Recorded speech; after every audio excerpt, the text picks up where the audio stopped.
What is up, everybody? It is Alex from Heavy New York calling from the altar again, and this time we are here with Drew of Sanguisugabogg. It is great to be able to talk with you. Thanks for being here. Yeah, of course. It's great to talk to you too. Yeah, Appreciate you having me on. anytime, man. Anytime. Last time we spoke with Devin. It's great to be able to talk with you because we got this brand new Sanguisugabogg album, Homicidal Ecstasy, coming out very, very soon. This is an absolute brutal beast of a record. Was the intention of this to just make a direct continuation of what we heard off of Tortured Whole, your previous album, or was this intended to be like a new beginning for Sanguisugabogg? I think I think it unintentionally became a new beginning for Sanguisugabogg because there was a lineup change and then said moved to guitar and I joined to fill in on bass at first and then I ended up switching to guitar and then yeah, I think after figuring out what we all liked collectively that would influence us to write music together, it kind of just bled into what we do and just picking each other's brains. So it ended up becoming its own new beast in a way. And being that this is like your first full length album with Sanguisugabogg, were you kind of looking at Tortured Whole, being like, okay, this is how I have to play, this is how it needs to go, or were you kind of given full range, given your history with other bands, to kind of bring in a little bit of your own mix into Sanguisugabogg? I mean, maybe at first I was kind of because as you jam with other bands and new people, it's always a new vibe. You kind of got to adapt to what they do and how they do things. So I think touring before starting to write, like me start to contribute, I think that helped because just made us all super comfortable with each other in a sense. And I think I lost track of the question, but yeah, it was pretty much free reign to just throw whatever riff, and if it made it and it sweet, and if it didn't, also sweet, that's fine. Mm. And yeah, I don't think we were, at least me in the end, it wasn't me being more or less all right, I'm gonna try to write how that sounds and put my own personal take on it. It was kind of just writing songs that we were feeling at the time. You know what I mean? Definitely. Do you feel that the first three singles that we heard off of this album are a good representation of what the entirety of Homicidal Ecstasy will sound like, or is that just scratching the surface of what's to come? I think it gives probably 70% of what the record showcases. There's a whole bunch of crazy shit on the record where we kind of experiment a lot with different, not different instruments or anything, but just different kinds of riffs and drums, drum patterns and vocal patterns and stuff that I think is really exciting. I feel like we'll be really excited for our fans to listen to. Excuse me. Yeah, I got to hear it before, and I got to tell you, the quality of this album and just the brutality of it, this I put on the level of a Tomb of the Mutilated or a Once Upon a Cross or any death metal classic that we've heard before. This really does have that quality death metal sound. Was there at all a preconceived vision, though, of what you wanted this to sound like? Was there sort of a idea going into the studio, or was this a very improvisational and maybe very experimental songwriting process? Um, Songwriting process. Yeah, it was pretty much it was a mixture of being experimental and also our influences playing a part into it. We were all listening to at the time we were listening to a lot of Defeated Sanity, a lot of Korn, a lot of a band called Dripping, a lot of uh Eternal Suffering and Meshuggah. So all brutal death and just metal. I think we were listening to a lot together, and it in the sound of the production on the record, this it's sonically the way it sounded too was definitely an inspiration. We wanted that super super loud low end and super in your face high end and not a lot of mid range to it. It's the old school 90s brutal death sound. with the making of every song, did it have its own little bit of approach? Did it always start off with a riffing style? Did it always start off with a rhythmic pattern in a way? Did every song have its own unique way of starting it, or did they all kind of start off with a similar formula? It kind of just spilled out of us. Like we'd all like either write together or have riffs on the side, or like me and Cody would write together, Cody and Said, me and Said, and like yeah, it just kind of like all spilled out. Whatever sounded sick, whatever like was like making us bang our head a little bit, we were like, all right, let's just go for it. Tried not to have too much thought into what it should and shouldn't sound like. You know what I mean? Definitely, definitely. Now you just got announced that you're going to be playing on the awesome Chaos and Carnage tour, which a kick-ass lineup featuring Dying Fetus, Suicide Silence, Born of Osiris, Aborted, and so much more. This I feel like is really an interesting crowd because there's going to be a lot of deathcore fans there and a lot of traditional death metal fans there as well. And being that I've seen you guys kind of play with both demographics before, seeing you on the Nile tour, but then seeing you with a newer band like Frozen Soul, I think Chaos and Carnage, you feel like it's almost going to be kind of like a whole concoction of many different fans, right? Yeah, that's how I hope so. That's how I feel like it's going to be. There's just so many different like I guess kinds of metal bands on that tour. You know what I mean? Like it's a very like diverse metal tour, and I think that's going to be like just a very good experience for our band and like all the other bands too, because it's like I mean, Suicide Silence and Dying Fetus have been at it forever and Aborted too. And then obviously there's Born of Osiris and then us and then the two other bands opening the tour. And I think it'll be a pretty good ass tour for us. It's going to be very excited for it. Yep. Like honored to be playing with Dying Fetus, Suicide Silence, and Aborted. Like it's like bucket list tours, Of course. And you guys are playing in the middle of Times Square when you hit New York City, so you all are going to leave Times Square a smoldering crater by the end of that night. I think I saw that and I was just like, oh shit. But like hearing that, yeah, Times Square is going to be a hassle, but like in a good way. Like the show will be sick, but parking and the place is chaotic. I love it. Navigating through that crowd makes for great preparations before the pit, so...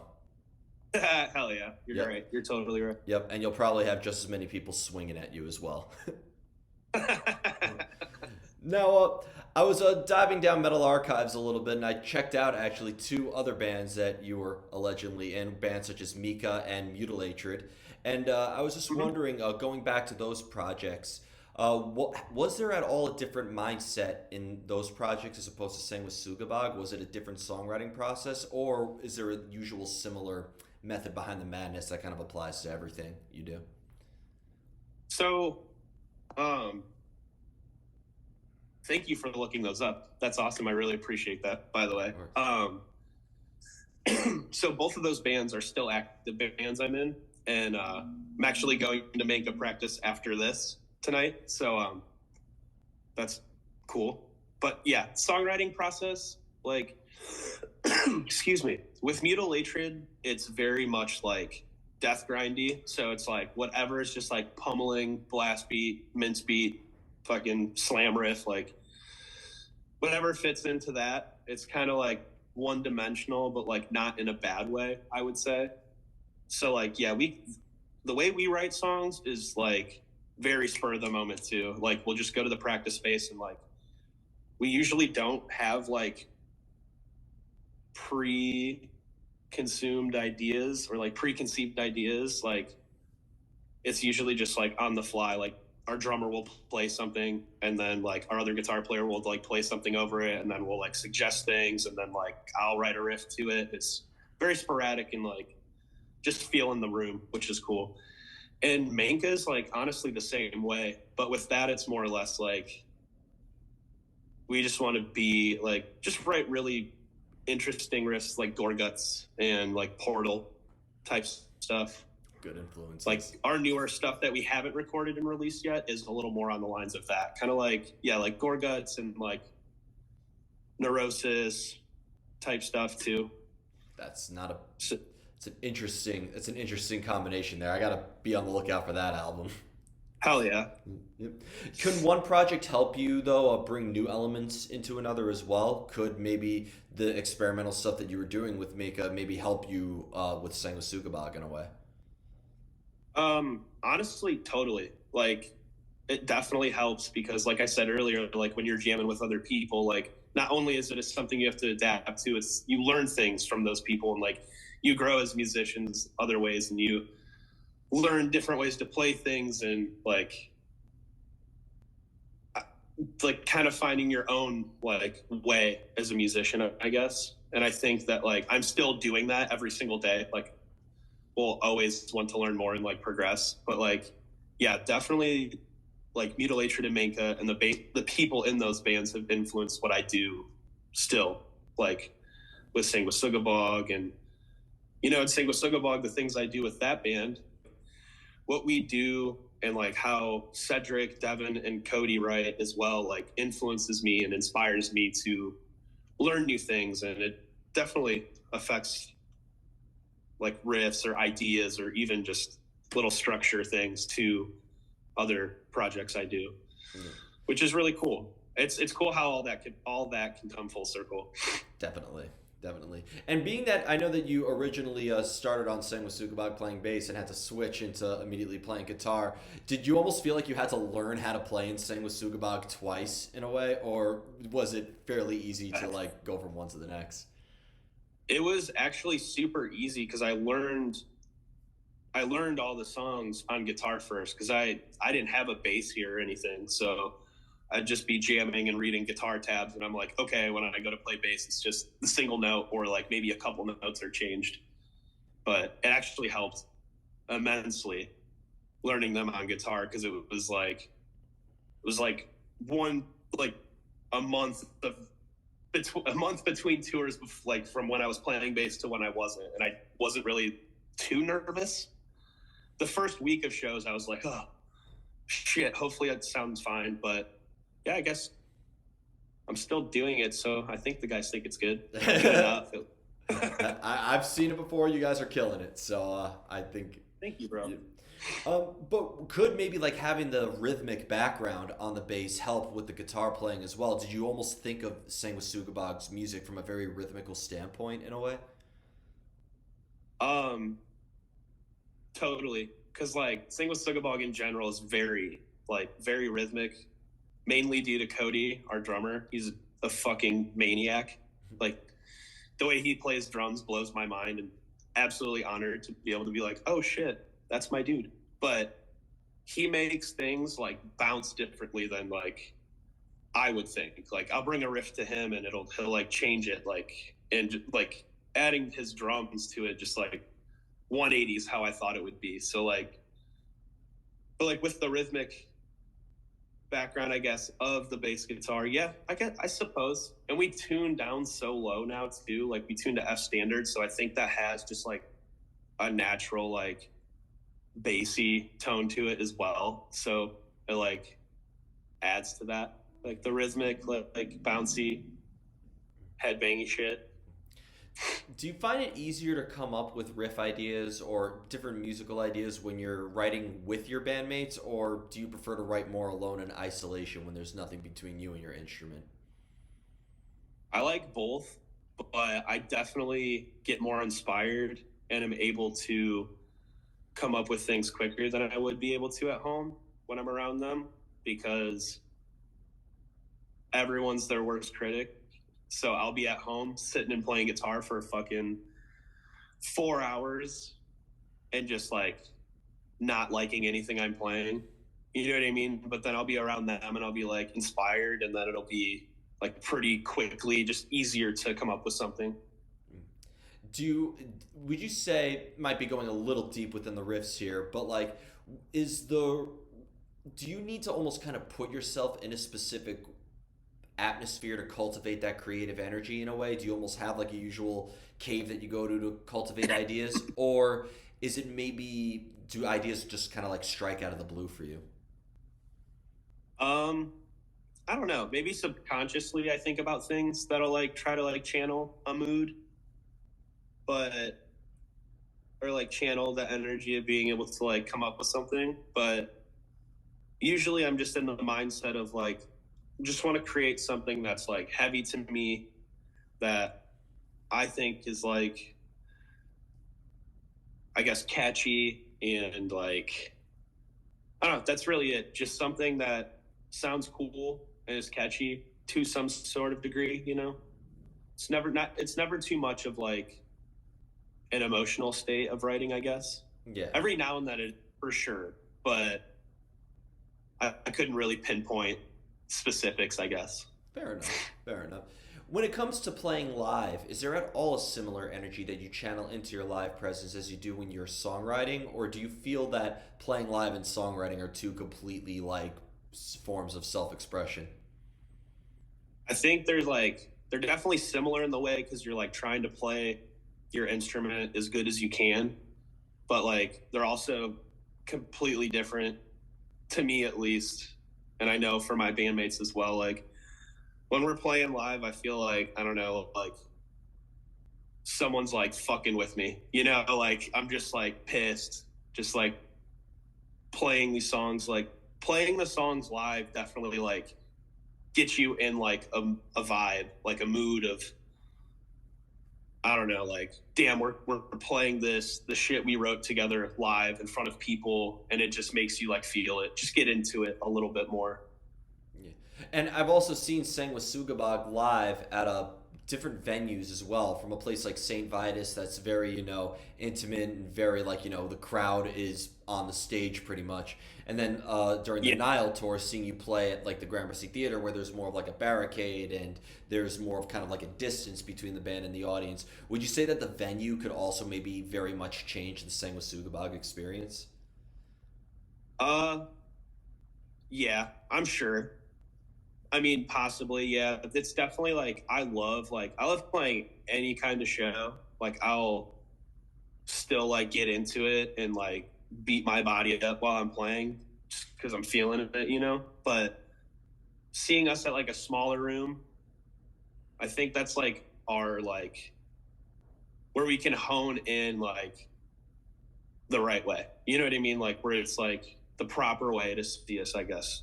At least for me, like I just love when like it's like a smaller club, like 300-400 people, whatever. But there's like they're just right up on you, like stepping all over my shit. Like I love that. It feels like it's so sick. It is truly sick, and I never get tired of looking at it. But I'm curious, do you almost have to practice or prepare yourself for that as well? Because I feel like that there is almost kind of like a type of stage presence that does need to be maintained when all hell is breaking loose on the stage. Is there like a way you prepare yourself for that kind of show experience, or do you just have to go right into it? I just go right into it. We definitely don't like sit around and practice headbanging together, but like but like I've definitely like learned to keep an eye out during certain parts, because people will go crazy, or like I don't have my pedal board up front because that's just like asking for it. You know what I mean? Like asking to get your shit broken or stepped on or unplugged or whatever. But oop, I definitely I've definitely gotten run into and pushed, and guitars unplugged, and just like people like not even, they're just like, oh, he's playing guitar, I'll grab his fretboard and just like move him out of the way. It's like funny, but I'm like, what are you doing? Nothing is funnier than somebody jumping on stage and hitting the guy's pedal board, changing the guitar effect, and then like, Oh yeah. that's the best. Somebody one time a brutal hardcore band was playing and somebody stepped on the pedal and like it changed it to like a squeaky effect. It was like dee, dee, dee, dee, dee, dee, dee. Like it sounded like a hardcore Mickey Mouse song. It was awesome. That's so sick. That's So some shit that would happen to me. Or actually, that would probably happen to Cedric. I could see that happening to him. He'd hey, be like, what's going on? I didn't even know I had that pedal. that's one of those experiences though you live for in this scene. Yeah. um, Yeah, that shit's funny. Definitely.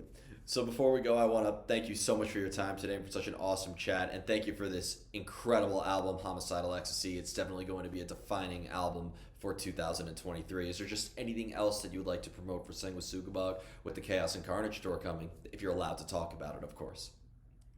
Yeah, we've got, first of all, thank you so much. Like, really enjoyed being on this and like Oh, thank talking you. to you. It's been awesome.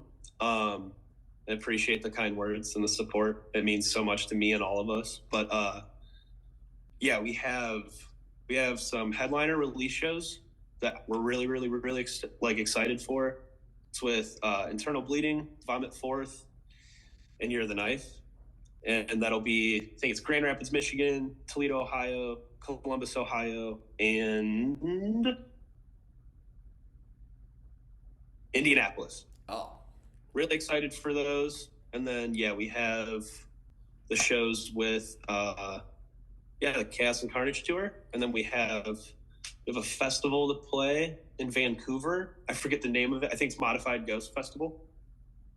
And then Hell in Her Harbor Festival in Baltimore in May as well. That festival is incredible. I think that's what it's called. I could be completely wrong, but yeah, that's all we have. But for real, thank you, and thank you for listening to the album and enjoying it. It's awesome. Makes me feel good. Excited for it to come out. Excited for the fans to hear it. oh yeah, and I'm excited for everybody else to hear it too. It is a brutal. Oh It's yeah. it's a death metal classic in the making. Trust me. Aw, dude, thank you. Of course, man. Anytime. Everybody, we are here with Sanguisugabogg, Homicidal, Ecstasy. Be on the lookout for that coming out very soon. We will see you next time on Heavy New York.